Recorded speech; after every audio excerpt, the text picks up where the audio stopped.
Bonjour à tous, bienvenue sur la magie d'Émilie. Alors aujourd'hui, ce que j'ai envie d'aborder avec vous, roulement de tambour alors que je vous l'ai déjà formulé, mais bon, moi j'ai envie de vous parler de la culpabilité en fait, et puis de l'excès d'exigence qu'on peut avoir envers soi. Donc en fait, ce qui m'intéresse de vous transmettre aujourd'hui, c'est que dans la spiritualité, actuellement, on a plein de courants qui existent, plein de choses qui émergent. Tout le monde est un petit peu, se dit un petit peu spirituel. C'est une bonne chose, mais comme dans tout, quand on a plein de courants, on se perd. Et je trouve qu'il y a énormément de choses dans lesquelles on peut se perdre. Et parfois, on peut penser que ce que l'on n'arrive pas à réaliser dans nos vies est dû à une défaillance de notre part. Et je trouve ça vachement égotique parce que ça voudrait dire qu'on se prendrait un petit peu pour... Certes, on a un pouvoir de création tous à l'intérieur de nous, mais s'il y a bien une chose à retenir dans la spiritualité, c'est que la première clé, la première valeur essentielle, c'est l'humilité. Et l'humilité, c'est... Bon, je vous laisse regarder la définition. Mais être humble, c'est pas se blâmer et se sentir responsable de tout, du positif comme du négatif. L'humilité, c'est de se dire en fait que vous faites le mieux que vous pouvez dans chaque situation, mais qu'il y a des paramètres que vous ne maîtrisez pas. Exemple, on plante une graine dans la terre. Euh, euh, Elle ne pousse pas direct.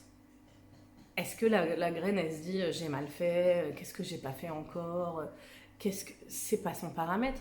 Elle pousse jamais. Euh, je sais pas, cyclone, terre qui manque de fertilité. J'utilise le jardinage alors que ce n'est pas du tout ma branche, mais j'essaye de vous donner des images pour vous dire que la graine, elle peut être parfaite en fait. Elle a pu faire son rôle parfaitement, mais les conditions qu'il y avait autour n'étaient pas favorables. Et ben vous, c'est pareil. Parfois, je dis pas que vous êtes parfait, que vous avez rien à travailler. Je dis juste qu'à partir du moment où on fait de son mieux et qu'on est dans la compassion pour soi, les traits de caractère à travailler, euh, les, les schémas, les croyances à faire évoluer, on les voit plus comme des erreurs. On ne se considère plus comme une erreur, comme un fautif. On se considère comme une âme humble en, en évolution permanente, avec beaucoup d'amour. Et cette vibration-là, ça change tout.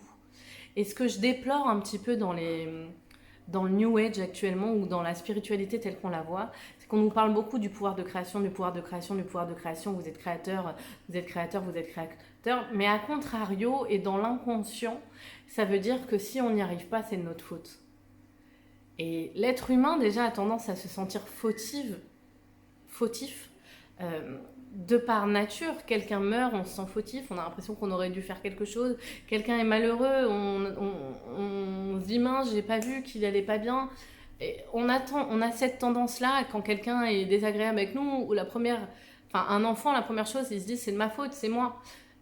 C'est comme ça, en fait à la base, on est censé être empathique, et du coup, enfin, je sais pas si on dit à contrario, mais bon, vous comprendrez l'idée.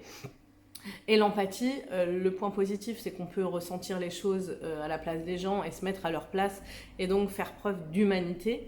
Mais en excès, et ben, en fait, on se sent responsable de tout le négatif qui nous est renvoyé, même si finalement ça concerne les autres. Et il y a aussi dans la spiritualité cette espèce de euh, penser que finalement les autres n'existent pas, que nous sommes qu'un et que chacun est le miroir des autres, et du coup à la fin on se dit si cette personne là se comporte comme ça avec moi, c'est parce que moi en fait je dois être comme ça, et donc du coup il y a une espèce de confusion qui se crée à l'intérieur de chacun, et on ne sait même plus comment réagir à une simple agression ou à quelque chose de pas juste, parce que on est dans cette espèce de perception qui n'est pas toujours claire en fonction des états de conscience par lesquels on passe. Et j'ai envie de vous ramener à quelque chose de simple, mais de très simple. C'est-à-dire que oubliez tous les concepts. Euh, Rien ne peut se passer ailleurs qu'à l'intérieur de vous. Arrêtez d'essayer de croire ou penser ou de vous rallier à un mouvement. À l'intérieur de vous, quand vous respirez et que vous pensez à quelque chose, c'est où ça vibre, où ça vibre pas. Où c'est ouvert, où c'est obstrué, c'est angoissant, et là il y a un nœud. Et partez de ça toujours, parce qu'en fait vous aurez toujours des gens qui se disent montrer le chemin, comme moi, hein. Mais si ça résonne pas, ça résonne pas. Et si ça résonne, ça résonne. Mais ça ne doit jamais vous enlever votre autonomie, votre capacité à ressentir.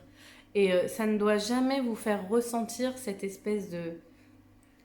finalement de culpabilité de la vie que vous avez, de la vie, de ce que vous vivez. Ce que vous vivez, ce sont des opportunités. Ce ne sont pas des punitions et ce ne sont pas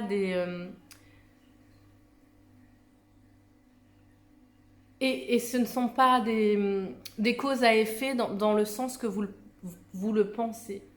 La vie est faite de vibrations. Une vibration de peur va amener quelque chose de bloquant. Mais c'est pas parce qu'on... Enfin, on peut pas s'en vouloir d'avoir peur. C'est humain d'avoir peur. C'est humain d'avoir peur, c'est la vie, c'est une émotion qui nous est amenée de vivre sur Terre. Et ça, on peut pas s'en vouloir. Donc, on ne peut pas demander, et c'est ce que j'ai envie de vous ramener, vous êtes un être spirituel vivant une expérience terrestre. Vous n'êtes pas juste une âme qui erre dans l'univers spirituel. Vous êtes incarné dans un corps dense, avec des émotions lourdes, avec un système digestif, avec un mental, avec des perceptions qui sont limitées par rapport à celles d'une âme qui n'est pas incarnée. Et ça, c'est important de le prendre en compte. Et je le redis et je conclurai là-dessus. La compassion pour vous est la clé de sortie de toute situation conflictuelle. Et la compassion pour vous d'abord. La compassion pour les autres, on s'en tamponne en premier lieu. La compassion pour vous et après la compassion pour les autres. Sinon, on prend le chemin de quelqu'un d'autre. Et je vous souhaite une bonne journée.